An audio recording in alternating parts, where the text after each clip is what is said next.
Apresentação: Marco Guarizo. Pit Stop com Felipe Granzotto. Hoje ainda a Fórmula 1 é o nosso assunto no Pit Stop. Depois a Fórmula 1 vai entrar de férias, a gente vai falar de outras categorias do automobilismo também. Mas amanhã, ou melhor, no domingo, né? Amanhã tem a qualificação no modelo tradicional, não aquela corrida como aconteceu na Inglaterra, e no domingo o Grande Prêmio da Hungria de Fórmula 1, que é uma pista que o Felipe Granzotto tinha comentado na semana passada que a aerodinâmica da Red Bull se daria melhor do que o motor da Mercedes, mas nesse primeiro treino livre deu Mercedes na frente com dobradinha e o Bottas em primeiro ainda, na frente do Hamilton, né? O Verstappen liderou a primeira sessão de treinos livres para o Grande Prêmio da Hungria. Felipe, é Red Bull escondendo o jogo ou a Mercedes tem alguma carta na manga aí para essa corrida? Boa tarde. Boa tarde, Guarizo. Boa tarde aos amigos da Rádio CBN. É o típico treino derruba comentarista, né? Que aí tudo que a gente falou durante a semana passada não se aplica a nada, né? Mas a grande verdade é a seguinte: nesses primeiros treinos o Verstappen reconheceu que a Red Bull estava tentando se adequar a essa pista de Hungaroring. É uma pista bastante travada, é uma pista em que realmente ter um motor muito potente não faz tanta diferença assim, porque ela tem duas retas opostas, né? Uma reta oposta e uma reta principal, mas os trechos de velocidade máxima são baixos e tem muita curvinha. Parece um cartódromo, essa é a grande verdade. Então, como os pilotos tiveram que se adaptar a uma pista muito diferente a Silverstone, que era uma pista de alta velocidade, então é normal que esse primeiro treino não mostre, os dois primeiros treinos não mostrem a real hierarquia de forças, digamos assim. O Verstappen liderou o primeiro treino, o segundo treino foi o Bottas, seguido pelo Hamilton, e 2 décimos de segundo o Verstappen na terceira posição. Mas é aquele treino meio embolado, sabe? Aquele treino que o Ocon com a Alpine foi quarto, o Alonso foi sétimo, então a McLaren não andou bem, a Ferrari também não. Então eu acho que o terceiro treino livre amanhã cedo vai mostrar um cenário mais real e o classificatório aí sim vai colocar as cartas na mesa. A verdade é o seguinte: Hungaroring é igual Mônaco. Quem largar na frente dá uma luneta pro de trás e vai embora, porque é uma pista difícil de ultrapassagem.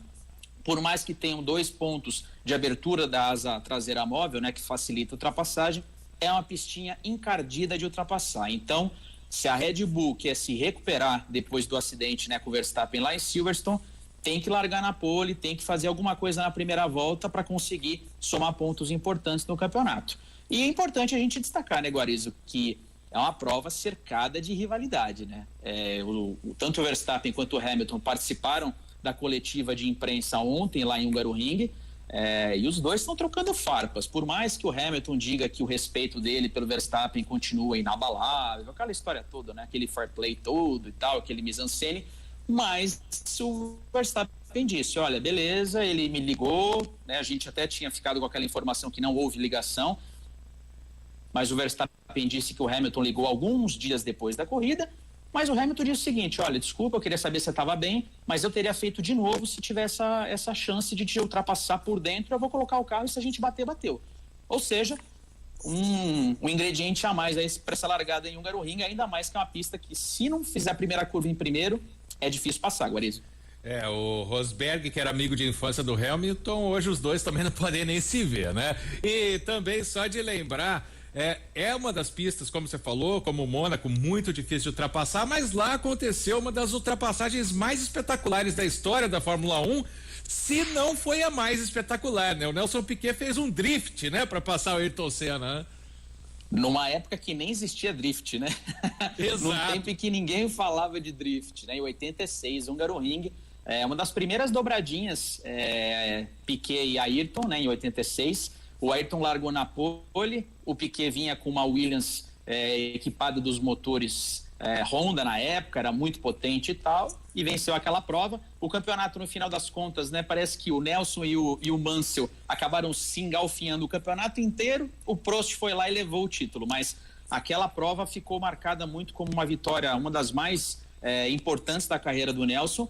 E meio que ficou velado ali um acirramento da briga entre Senna e Piquet, né? Depois daquele episódio ali, nunca mais eles se bicaram muito, porque o Ayrton achou que o Piquet forçou demais, o Piquet, que tinha um carro melhor, achou que o Ayrton ficou segurando muito a posição, enfim. E aí depois a gente sabe né, de todo o histórico dessa grande rivalidade brasileira. Mas é uma pista muito importante também, para lembrar de um cenário, né, de uma pista que tem histórico brasileiro. Teve essa ultrapassagem do Piquet, mas teve aquela apertada no muro do Schumacher, né? Em 2010, com o Rubinho Barrichello. Rubinho, por muito pouco, não sofreu um grave acidente, mas ele conseguiu sair ileso ali. Ainda bem que o muro acabou, né? Porque o espaço já tinha acabado, mas a mureta do box acabou bem na hora certa. O Rubinho conseguiu a ultrapassagem, aquela que era disputa pela 10ª posição do Grande Prêmio da Hungria de 2010, né? É legal, a Fórmula 1, a gente acaba tendo algumas coisas na história, assim, que são bem significativas.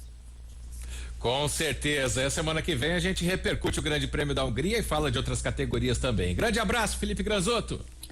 Valeu, Guarizo. Bom final de semana a todos. Se cuidem. Valeu. E manda um abraço pro Marcos Sanches, hein? Que tá aí perto de você. Pode deixar, mando sim. Um abração. É.